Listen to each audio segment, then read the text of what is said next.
Το σύστημα αποκοπής καυσίμου cut-off είναι ένα σύστημα το οποίο θα λειτουργήσει εφόσον βρεθούμε σε ατύχημα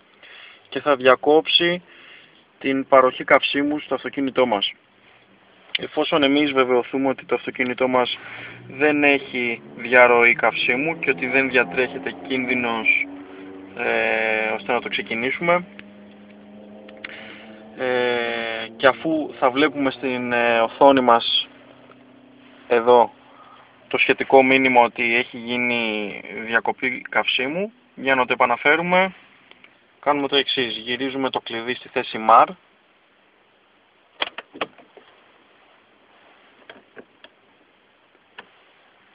και κάνουμε το εξής με τα flash: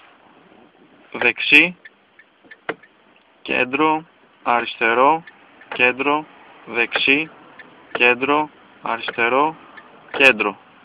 και γυρίζουμε το κλειδί μας στη θέση stop.